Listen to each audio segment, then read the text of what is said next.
لکھا ہوا جی میں نے ہے؟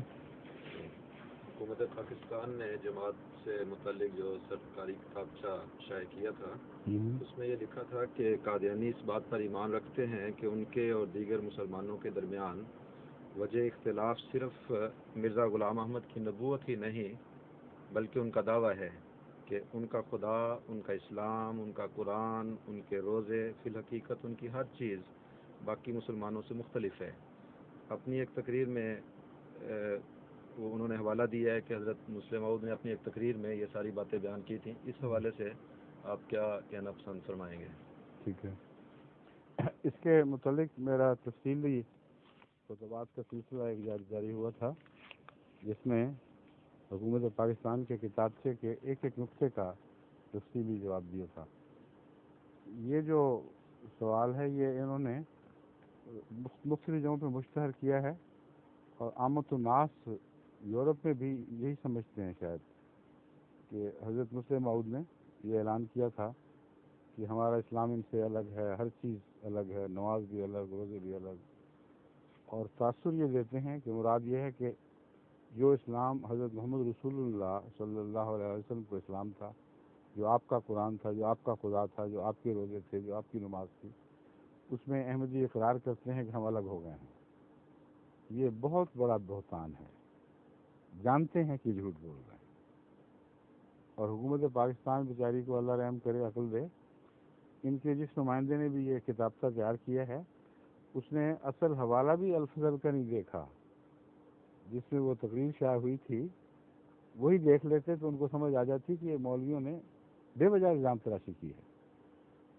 اس کا جو غلط عنوان علماء نے ان کو پکڑا دیا وہی شائع کر دیا ہے، حالانکہ الفضل میں نکلوا کے دیکھا ہے، حضرت خلیفۃ المسیح ثانی رضی اللہ تعالیٰ عنہ کی ایک تقریر جو جولائی 1931 میں ہوئی تھی اور اسی الفضل میں شائع ہوئی تھی، اس کا عنوان تھا حضرت خلیفۃ المسیح ثانی کی ایک تقریر، اور اس کی بجائے ایک نئے عنوان سے جس کو انہوں نے خود بنا لیا ہے کہ الفضل میں یہ اس عنوان سے تقریر شائع ہوئی کہ ہمارا باقی مسلمانوں سے، ہمارا اسلام باقی مسلمانوں سے مختلف ہے،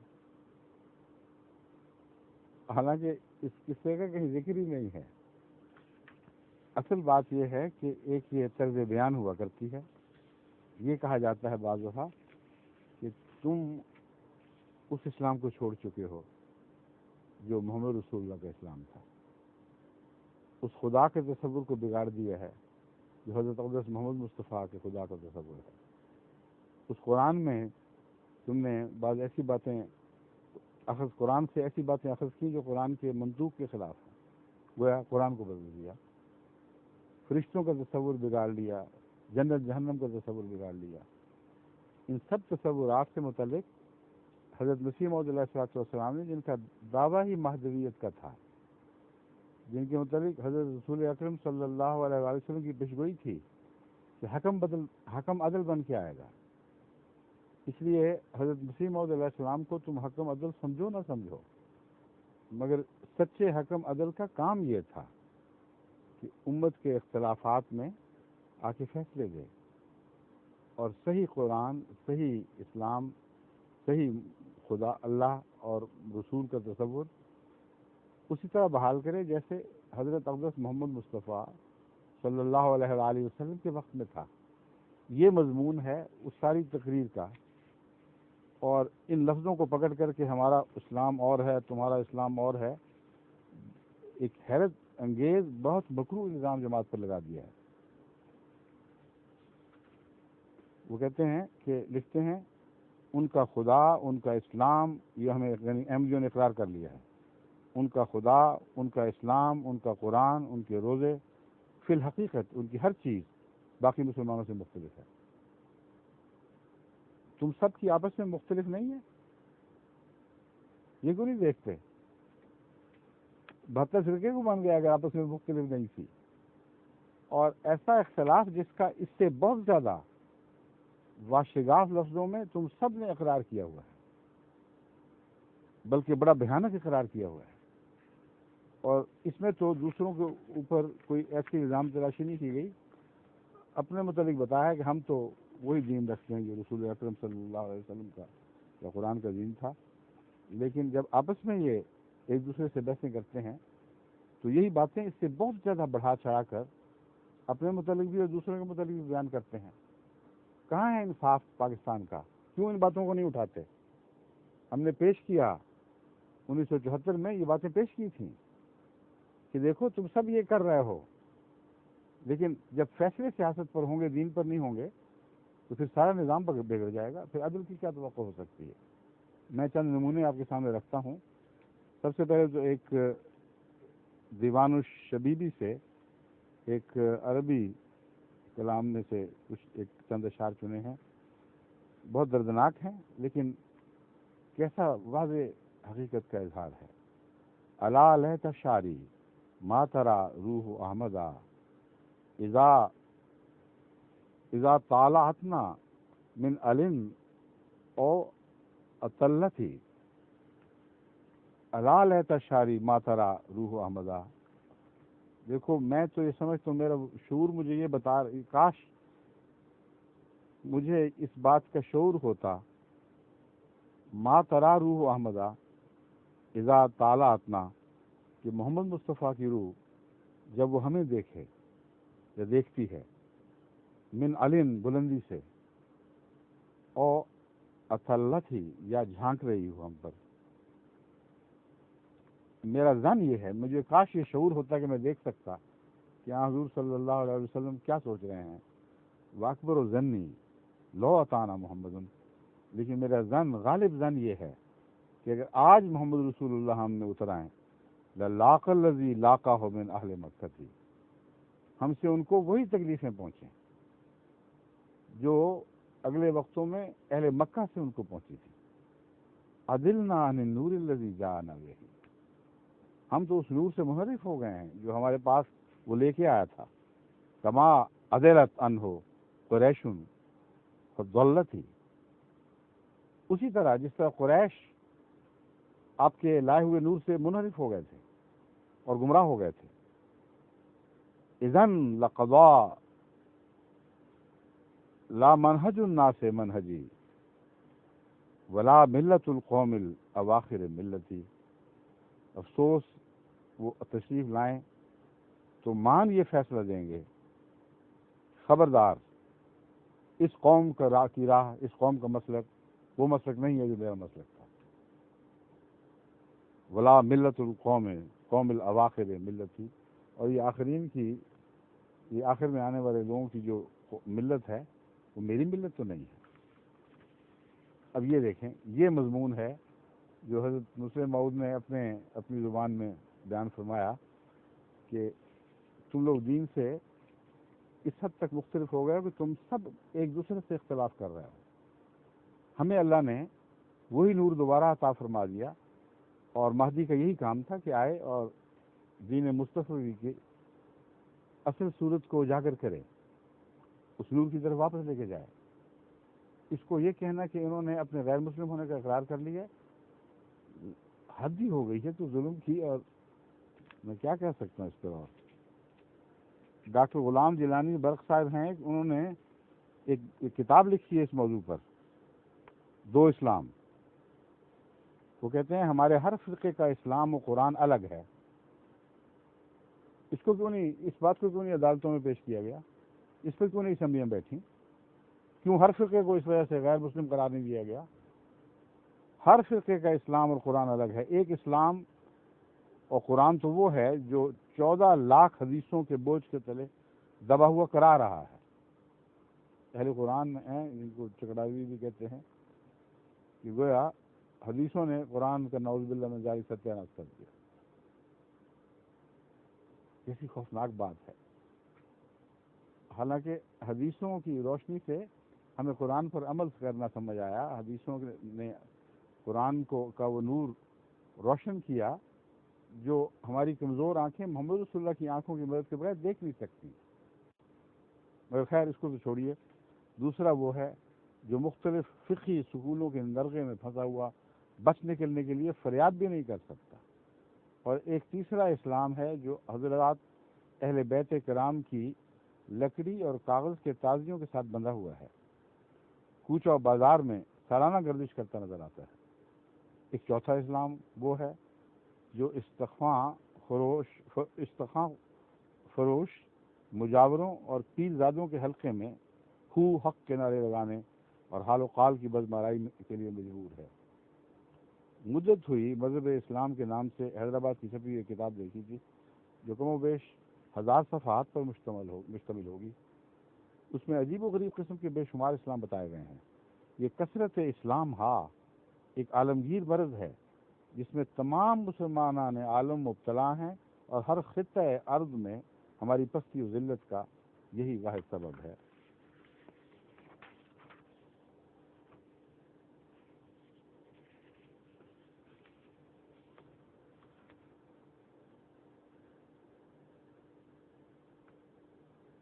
اہل حدیث امرتسر 21 دسمبر میں 1945 میں مولوی ثناء اللہ صاحب امرتسری لکھتے ہیں، بریلوی اصحاب اہل حدیث حضرات اور دیوبندی حضرات کو کافر کہا کرتے ہیں۔ کافر کہا کرتے ہیں، آپ اس پر ناراض نہ ہوا کریں۔ ان کی مراد اس سے یہ ہوتی ہے کہ جو اسلام ہم رکھتے ہیں اہل حدیث اور دیوبندی اس سے منکر ہے۔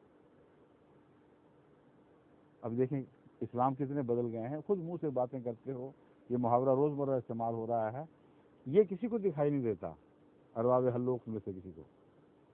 اور حضرت مسلم موعود نے جو بڑی کھل کر مضمون بیان فرمایا اور بڑے شستہ الفاظ میں با محاورہ اردو میں بتایا کہ وجہ یہ ہے کہ تم لوگ میں سے اکثر فرقے جو ہیں انہوں نے اسلام کی بنیادوں کے تصور بگاڑے ہوئے ہیں، جن کی درستی کی خاطر امام مہدی نے آنا تھا وہ آ گیا ہے، اور اللہ کے فضل سے ہمیں حضرت محمد رسول اللہ کے اسلام کی طرف واپس لے گیا ہے۔ خیر یہ کہتے ہیں ان کی مراد اس سے یہ ہوتی ہے کہ جو اسلام ہم رکھتے ہیں اہل حدیث اور دیوبندی سے منکر ہیں، اس لیے وہ کافر ہیں۔ تو آپ لوگ بخوشی زیر آیت کفرنا بکم ایسے اسلام سے انکار کر دیا کریں۔ اب کو کہہ سکتا ہے کہ کہتے ہیں اسلام سے انکار کر دو، یہ عنوان کو نہیں باندھ دیے۔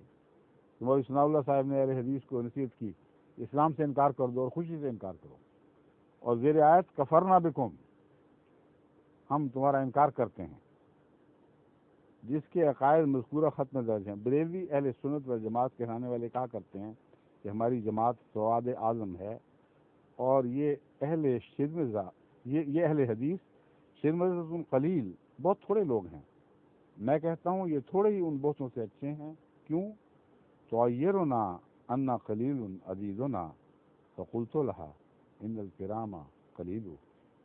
یہ ایک عرب اس میں سے قصیدے میں سے شعر چنا ہے کہ وہ میری دوست یا بیوی جو بھی تھی وہ مجھے شرمندہ کرتی ہے، آر دلاتی ہے کہ ہمارے قبیلے کے آزاد تو بہت تھوڑے ہیں۔ فقلت لها میں نے اس سے کہا ان الکرام قلیل، معزز لوگ تھوڑے ہی ہوا کرتے ہیں۔ اب شاعر مشرق کا بہت چرچا ہے پاکستان میں، سب دنیا ویسے ایک اچھے شاعر کے طور پر علامہ اقبال کو جانتی ہے۔ وہ لکھتے ہیں الفاظ و معانی میں تفاوت نہیں، لیکن ملا کی اذا اور مجاہد کی اذا اور۔ الفاظ و معانی میں تفاوت نہیں، لیکن ملا کی اذا اور مجاہد کی اذا اور، پرواز ہے دونوں کی اسی ایک فضا میں، کرگس کا جہاں اور ہے شاہی کا جہاں اور۔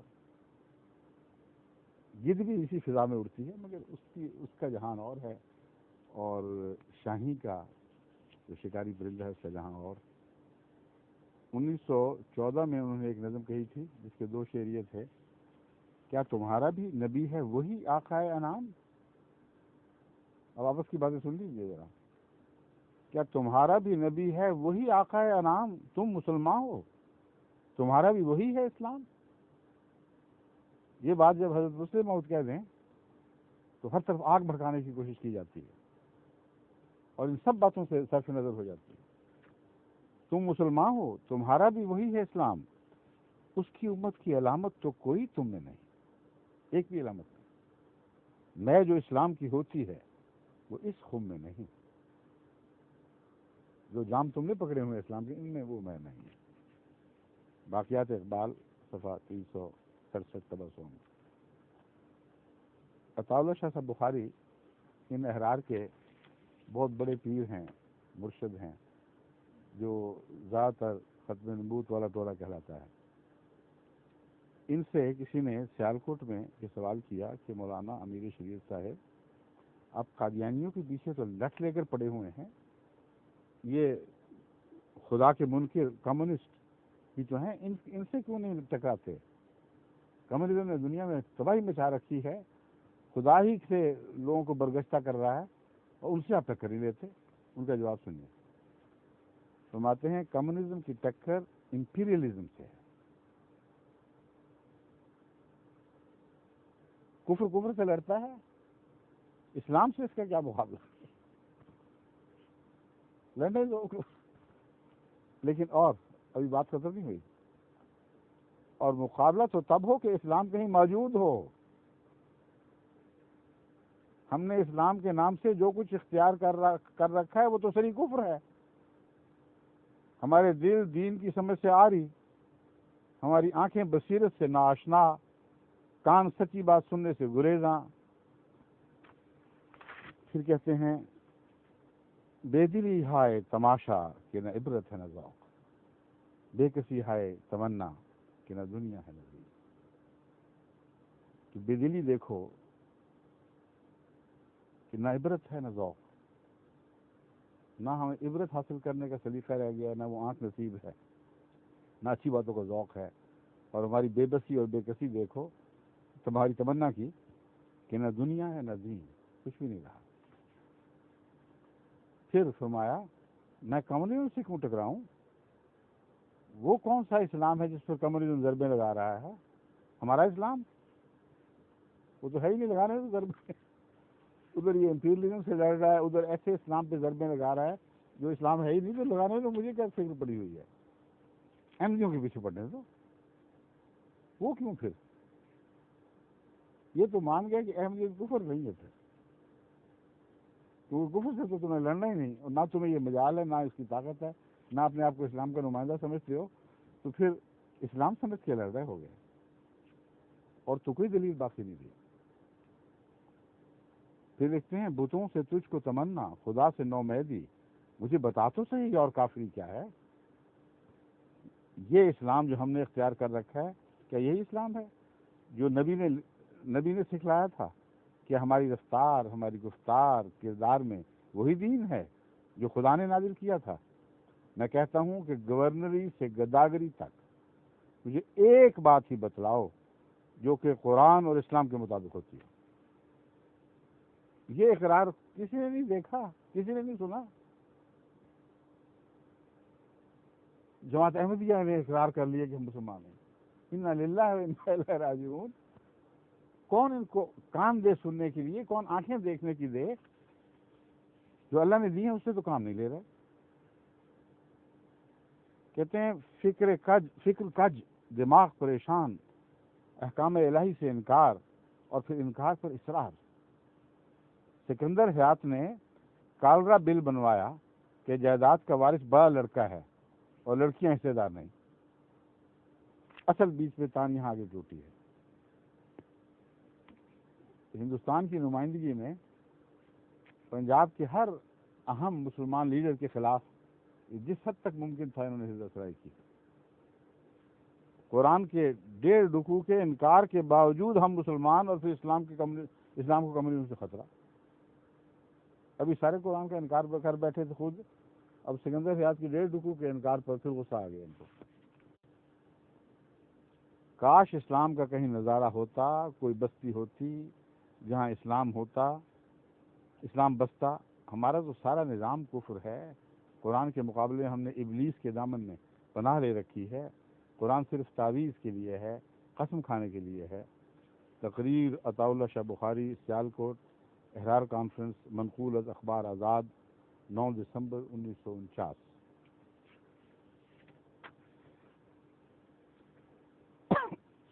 اب دیکھیے ہر ایک کا تصور کتنا جدا جدا ہے اسلام کا. اہل تشیع میں ذات باری تعالیٰ کا کیا تصور ہے، اس کا سنیے۔ تذکرۃ الائمہ صفحہ 91 پر لکھا ہے حضرت علی خدا ہیں۔ پھر شیعوں کی ایک اور کتاب مناقب مرتضوی حیات القلوب ہے، اس کی دوسری جلد باب 49 میں لکھا ہے حضرت علی خدا ہیں اور محمد اس کے بندے ہیں۔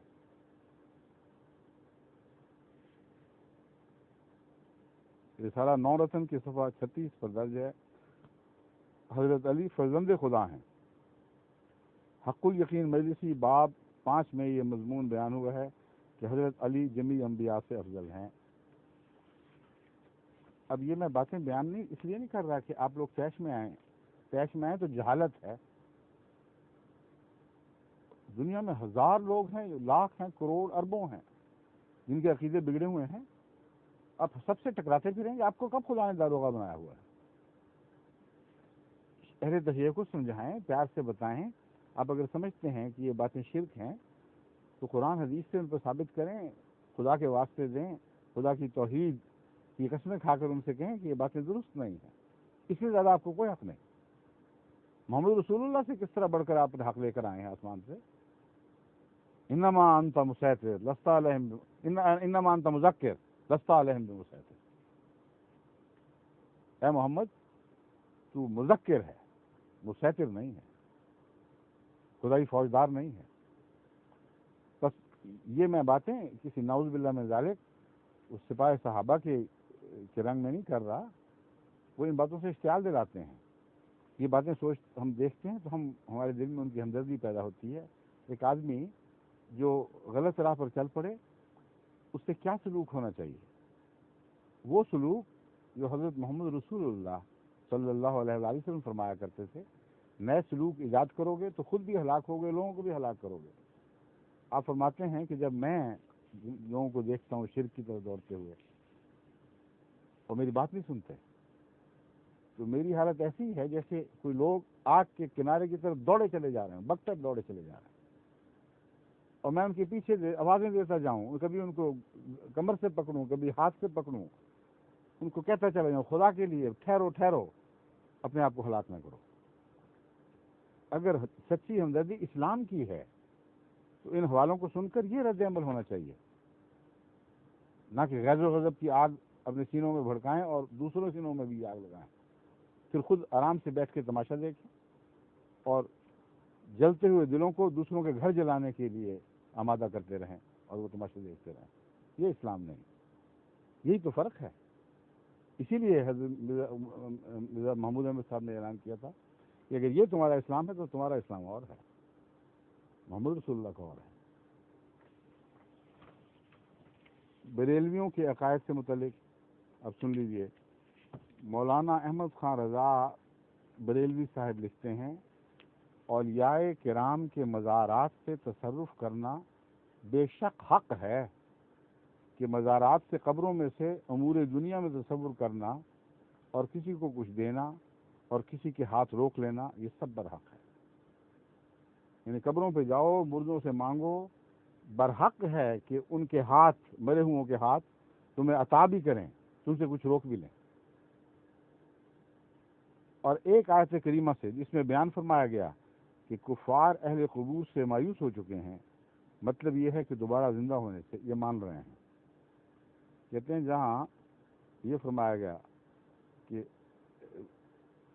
اہل قبور سے کفار اہل قبور سے مایوس ہو گئے ہیں، اس کا یہ مطلب تو ہے ہی ٹھیک ہے کہ ان کے دوبارہ زندہ ہونے سے، مردوں کے دوبارہ زندہ ہونے سے، لیکن کہتے ہیں ہمارے علماء نے اس سے استنباط کر کے لکھا، علماء کا نام نہیں لیا، اس سے استنباط کر کے یہ لکھا گیا ہے کہ وہ سارے کافر ہیں جو مردوں سے، ان کی طاقتوں سے مایوس ہو چکے ہیں۔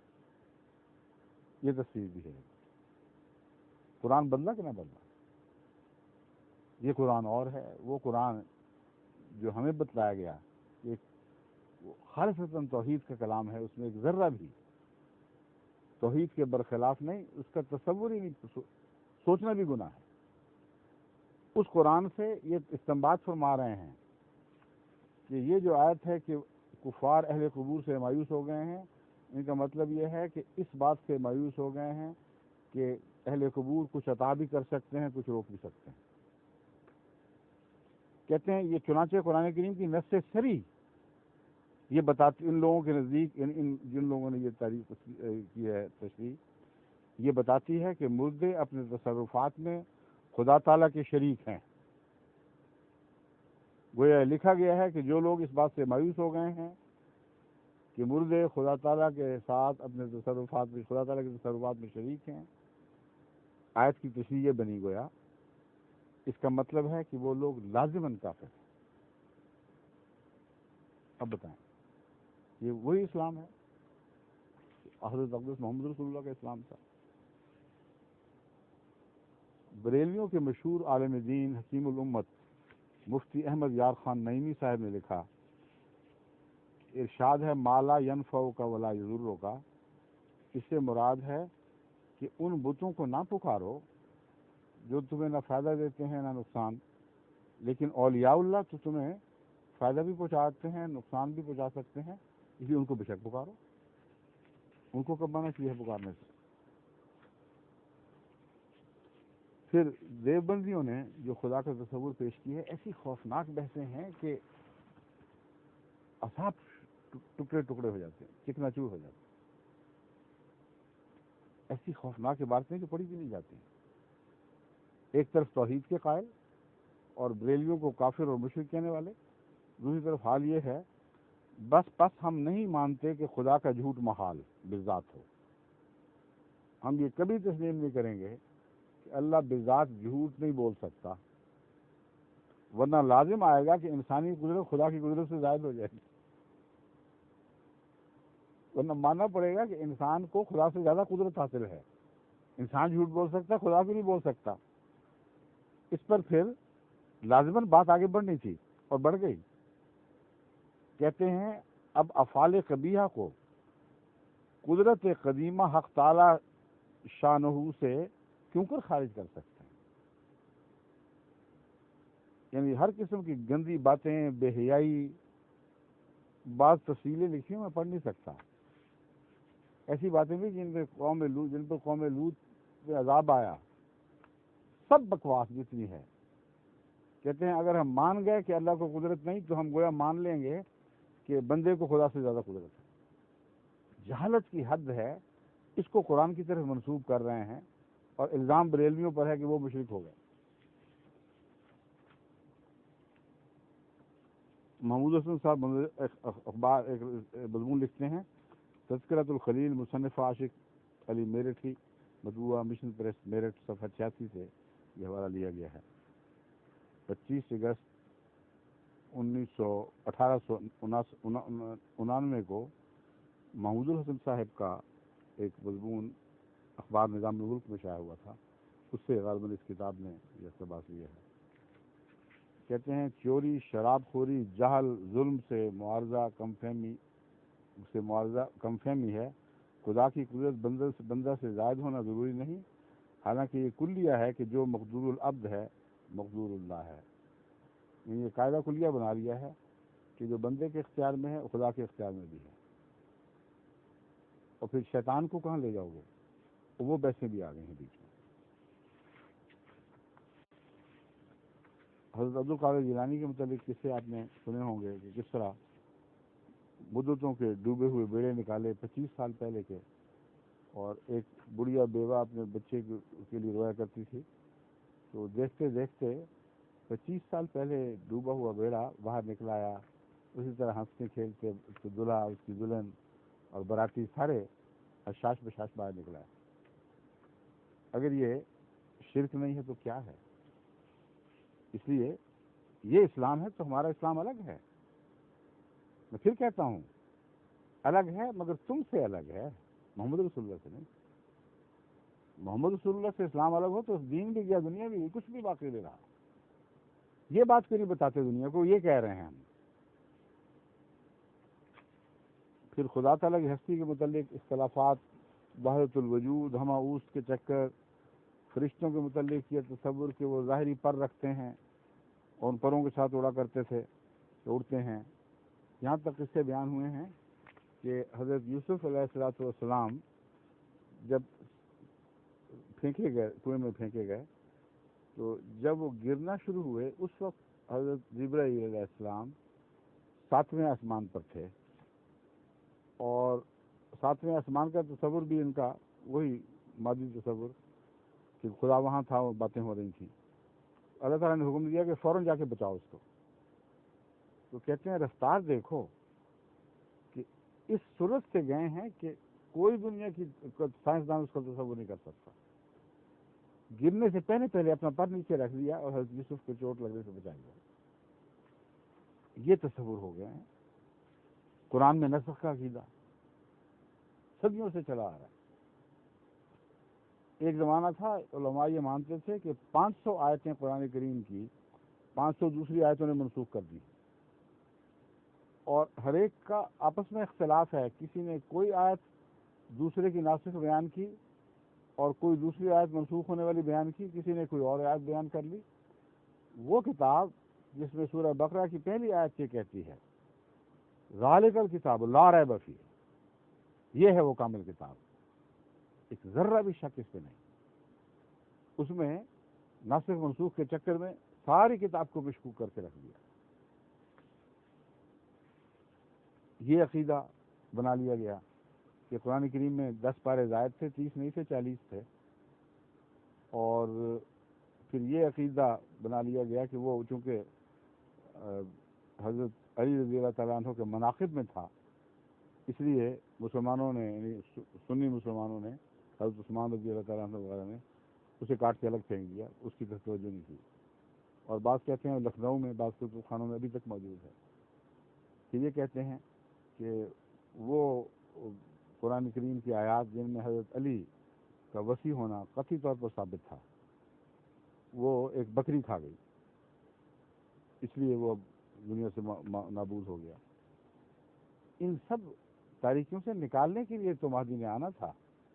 جب وہ نکالتا ہے اور بتاتا ہے کہ تمہارا اسلام اور ہے، وہ اسلام جو رسول کریم صلی اللہ علیہ وسلم پر نازل ہوا تھا وہ اور تھا، کیونکہ حضرت امام مہدی نے محمد رسول اللہ کی طرف ہی منسوب ہونا تھا۔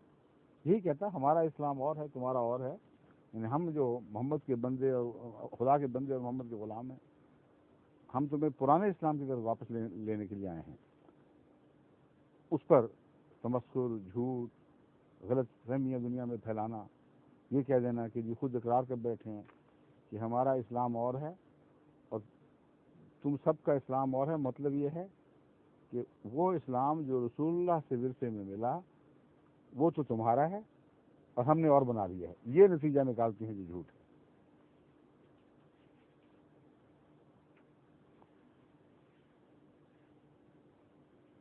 ایک نورتن رسالے میں اہل تشیعوں کا یہ بھی عقیدہ لکھا ہے کہ قرآن کریم دراصل حضرت علی کی طرف نازل ہوا تھا، اور یہ بھی لکھا گیا ہے کہ چونکہ آپ کی شکل کی رسول اکرم صلی اللہ علیہ وسلم سے بہت مشابہت تھی، اس لیے جبریل نے وہ غلطی سے حضرت رسول اللہ صلی اللہ علیہ وسلم پر نازل کر دیا، حالانکہ آئے تھے وہ حضرت علی کے لیے۔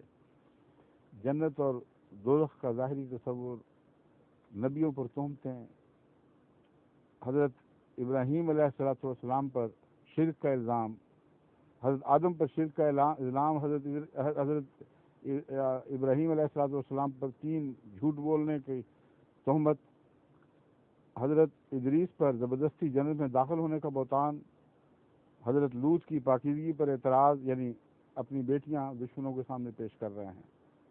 قرآن کریم کے اسلوب کو سمجھتے نہیں، احادیث کے مفہوم کو نہیں سمجھتے، یہ نہیں سمجھتے کہ سارے انبیاء پاک ہیں، اس لیے ہر وہ غلط آیت یا حدیث کا جو اس بنیادی عقیدے سے ٹکراتا ہے وہ تمہارے نفس کا، تمہاری ضمیر اپنے نفس کی آواز ہے، قرآن کی آواز نہیں ہے۔ حضرت داؤد پر الزام کہ اپنے جرنیل کو مروا کر اس کی بیوی پہ قبضہ کر لیا، حضرت یوسف علیہ السلام کے متعلق لغو قصے، حضرت سلیمان کے متعلق کہانیاں کہ نماز چھوڑ دی اور گھوڑوں کی محبت میں نماز کا وقت ضائع کر دیا، سورج ڈوب گیا۔ یہ ہے وہ اسلام جس سے حضرت مسیح موعود علیہ السلام نے ہمیں بچایا، اور محمد رسول اللہ صلی اللہ علیہ وسلم کے اسلام، آپ کے قرآن، آپ کے فرشتوں کے تصور، آپ کے نبیوں کے تصور، آپ کے نماز، روزہ اور عبادتوں کے تصور، اور آپ کے جنت اور جہنم کے تصور کی طرف ہمیں واپس لے گئے. بس ہم تو اسی خدا کے غلام اور بندے ہیں جس خدا نے محمد رسول اللہ پر اسلام نازل فرمایا تھا، اور وہی ایک اسلام ہے جس پر ہم ایمان رکھتے ہیں. السلام علیکم ورحمۃ اللہ وبرکاتہ. ظہور مہدی آخر